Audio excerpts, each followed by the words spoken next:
All right, so I am here with Dr. Bubnik Harrison. That's how we pronounce it, correct? Great. With Kennedy Krieger International or Kennedy Krieger Institute. There we go. And we are going to talk a little bit about ways we can help kids kind of process trauma and difficult situations, kind of like what we're dealing with now, but also in general, right? Yep.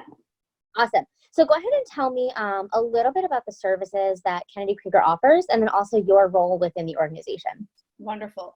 So Kennedy Krieger Institute is a large place with many specialty services, and I'm a psychologist at the Child and Family Therapy Clinic.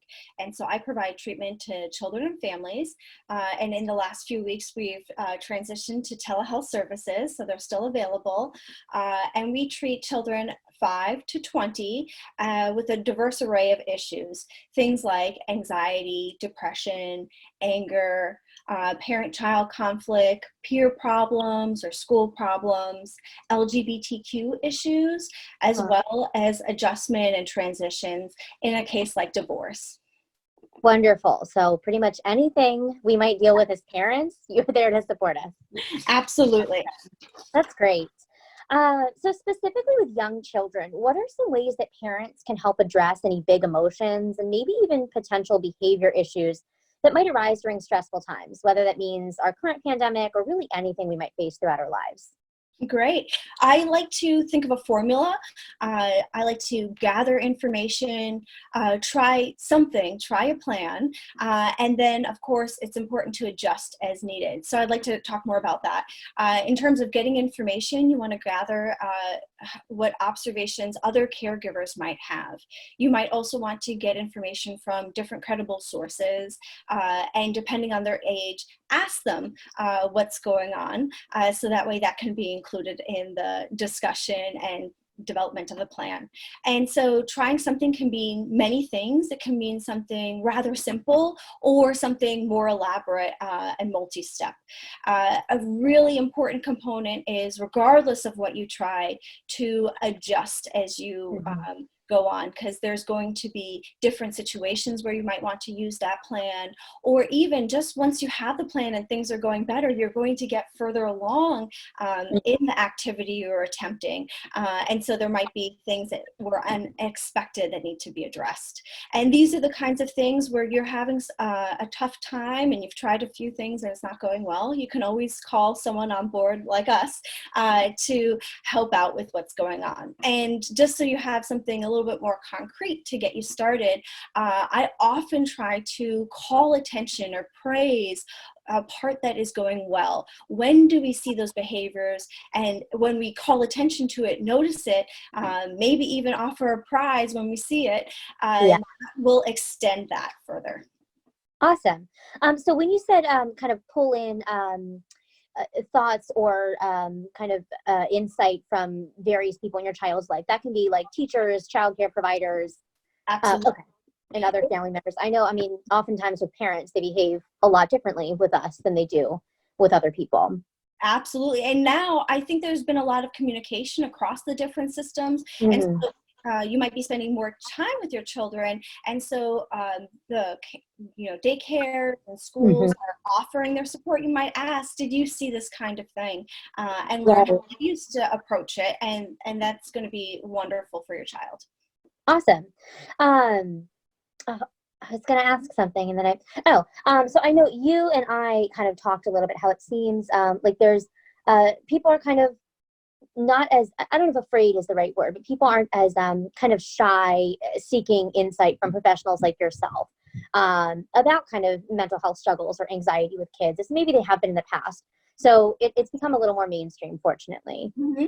If parents were to call in a professional like yourself, how can they address that with their child instead of just saying, hey, we're going to call this person today and we're going to talk about you? What's a great way to kind of introduce that concept to a child? That is a wonderful question.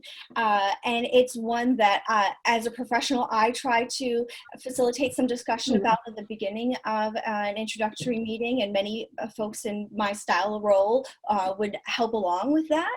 But even getting to your child to the doctor's office, or what you might call it, you might say, you know, we've been having a tough time with some things, and I think it'd be great if we can work on this together. Uh, Mhm. and you know, let's see what they have to say and see if it can work for our family. And so that way, I think you're demonstrating some, or communicating some partnership around it. Wonderful. And then the second part to this question was, um, is specifically in times like now, where we're kind of dealing with unprecedented circumstances or stressful situations, is it expected that parents are going to see behavior issues in their children? I think children tend to be rather resilient. They can take Mhm. on more than we might have imagined.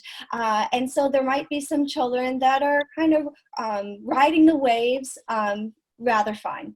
And then there's going to be other children that, for whatever reasons, have a few more difficulties with that.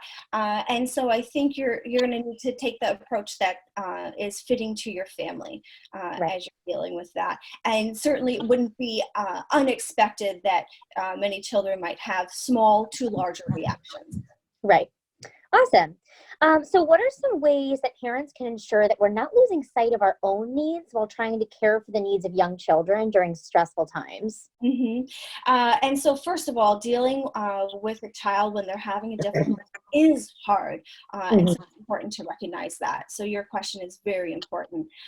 There's a few things that I think could help. So just to kind of outline, there's some things you can do with your child, some things you might do alone, and some things you might even just do with those quiet moments when you're sitting and thinking.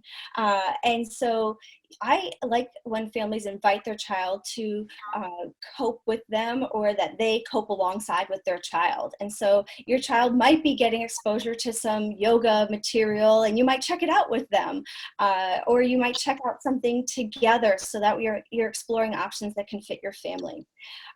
In terms of what people might do alone, I think, you know, life is very busy, and so you want to kind of pick a priority. It might be something as simple as a cup of tea or coffee, reading something that you had wanted to, watching that TV show that you had wanted. And some people cope differently, and they're going to get that recharge from doing something like a little bit of cooking or laundry. And so it's really going to look different for each person. You know, I'd like to touch on this thinking component that I introduced. Mhm. And so we think matters. And so particularly in those really tough moments with a child or teen, our thinking can run wild. And so we can pull online some different thoughts. We can remember positive times that we've had with that child. We could also think about their strengths or talents. And I think that will give us a different kind of energy in the interaction. Awesome. Great. Yeah, I sat in my car the other day and listened to a podcast. It was, I really wanted to listen to my true crime podcast. It was like, I probably shouldn't listen to this with the children present. So I'm going to go sit in my driveway. um, Thank you for all that advice, though. I think that's really great. And it's important to note that it looks different for everyone. So what one parent does to kind of, get their me time is going to look different than what the next one does. And if there's more people around, you might try the divide and conquer, especially if the coping looks a little bit different, right? Someone might want more of a quieter coping style, and someone Right. might want more of a louder, active coping. Wonderful. We touched on this a little bit, but maybe we can elaborate. How can families work together to allow stressful times to solidify their family unit rather than cause tension and added stress? Mm. And so, you know, I'm going to use the example of food shopping as, you know, ways that we can involve children, because I think that that will be so helpful. Hmm. You know, in food shopping, they can participate in writing a list. They might be able to pick out a recipe or vote a recipe that could be taken care of that week. You know, a lot of folks are doing things online these days, Hmm. and so maybe they're, you know, scrolling through and picking something out along with you. And then also, you know, it could be very helpful if they're occupying a sibling while you're doing some part of that task. And so Right. certainly there's a lot of ways to invite child participation. And, this actually turns to an activity that I think can be really great. Businesses have a mission statement. It allows them to communicate a little bit about themselves. Hmm. So families might have a discussion about what their mission statement is. And a really important part of that would be to elicit some examples.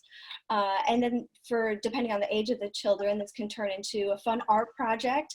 Some families have put mission statements on something like a poster board and put it in a prominent place in the house. Or for other children, you might have them draw some examples and say something in the mission statement talks about kindness. What are some examples that we can do?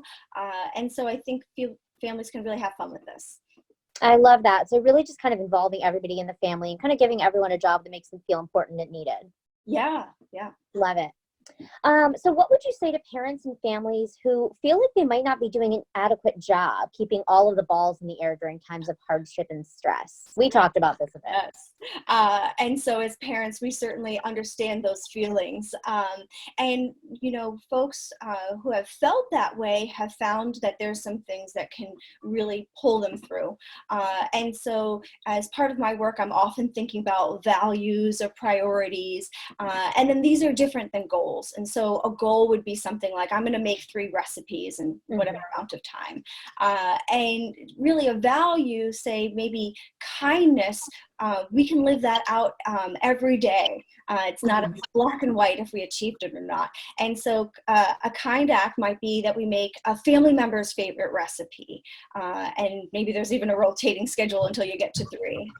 And so I really think that focus on values can be so important. And it kind of connects to what we're talking about with that mission statement. Right. I think this is an important place to comment on those schedules we might have seen online and then all the joke memes that followed those schedules. Yeah. And so, I think, what is sustainable?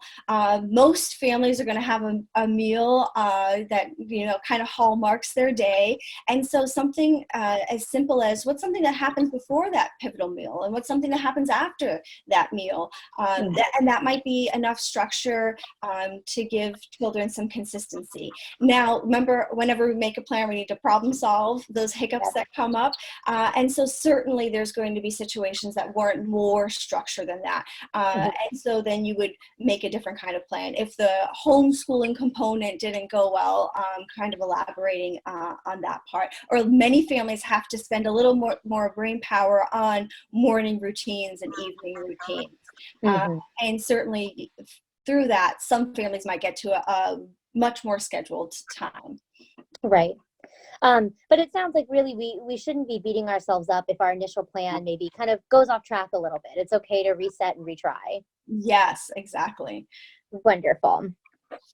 Is it possible to guide children through times of stress and avoid any trauma associated with it? Okay. And so I think a lot of families ask this question around all kinds of stressful events, what you were talking about earlier too.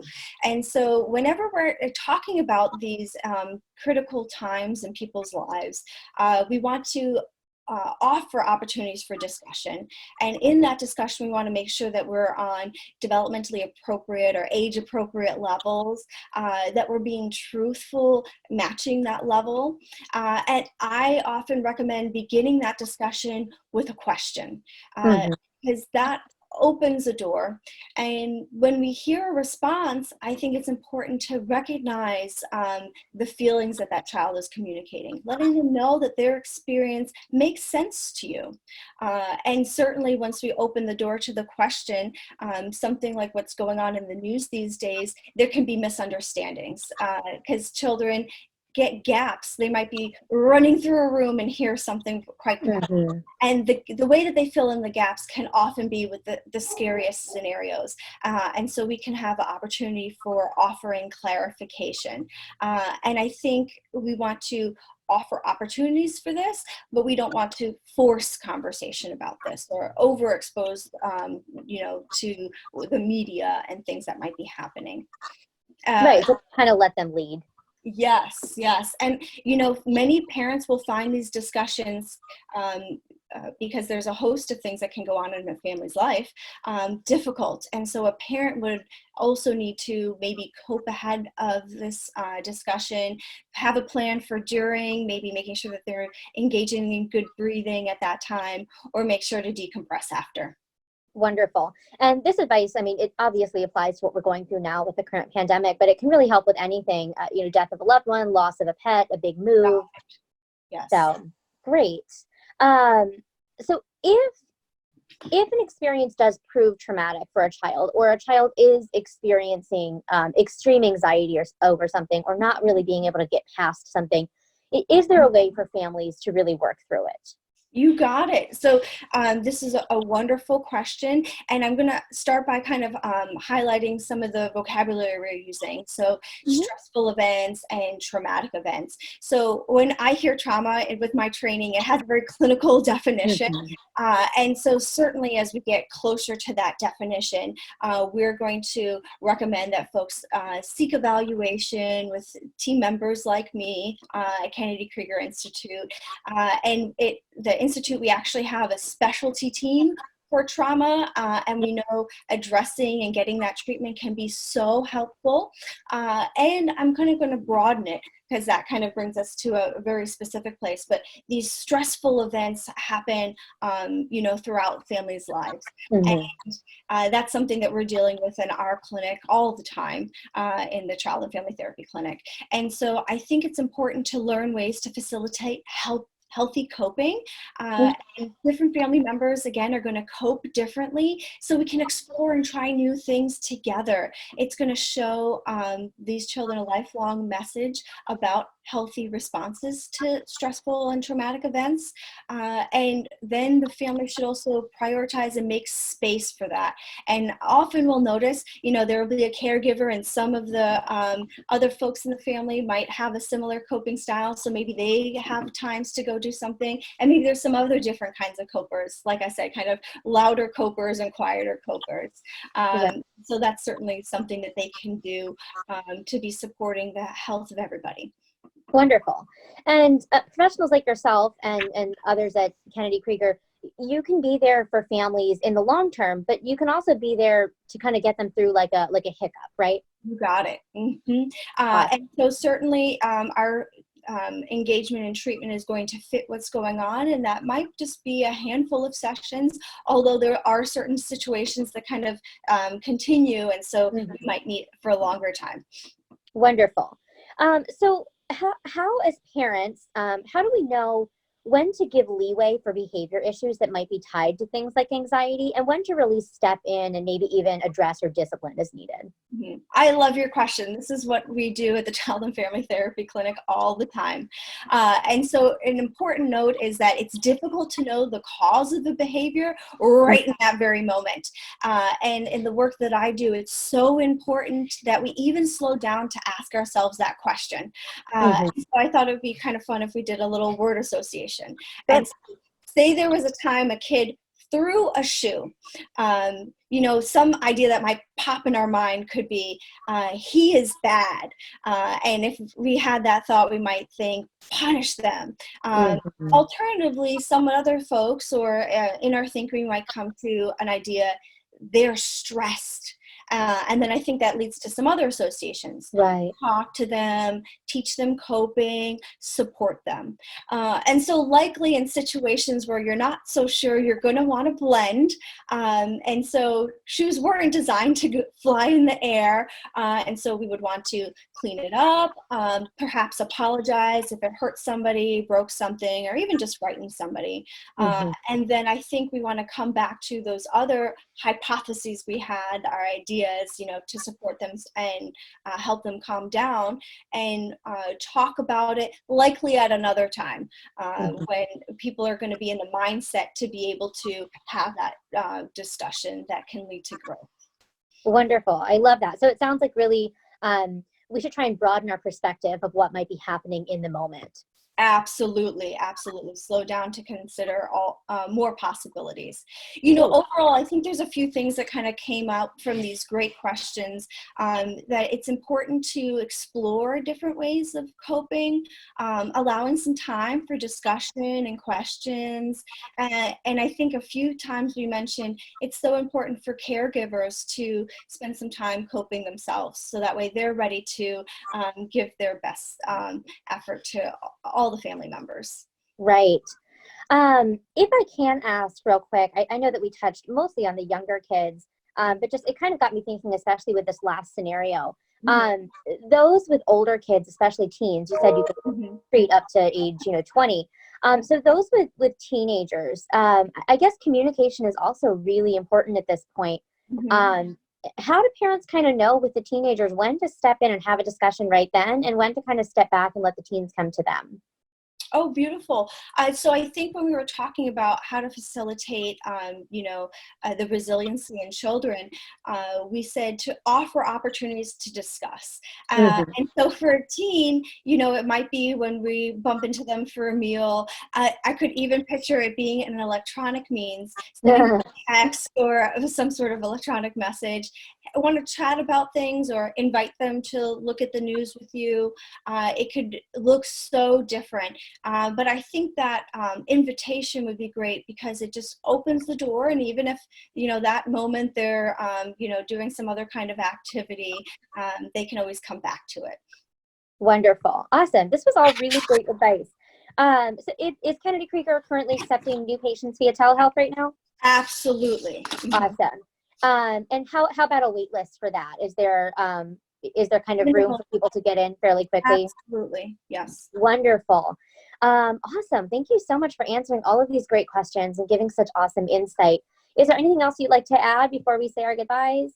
Yeah, just thank you for having me. And I think, you know, families are growing and changing all the time. Mhm. And so, you know, it makes sense that you would be revisiting some of these questions at different pivotal points in your family life. And so I encourage that exploration. And there's so many great tools that we have access to these days that we didn't have years ago. Right. Right. It's crazy to think we can get through all of this together, even with, with telehealth chats. It's Yes. a, it's a good time. Wonderful. Well, thank you so much. I really appreciate it, Michelle. And again, if anyone has questions, they can reach out to Kennedy Krieger through your website, just giving you guys a call, email, Perfect. like that. Yes, there's multiple ways. Hmm. Awesome. Well, thank you so much, and I hope you have a great evening. You have a great evening too.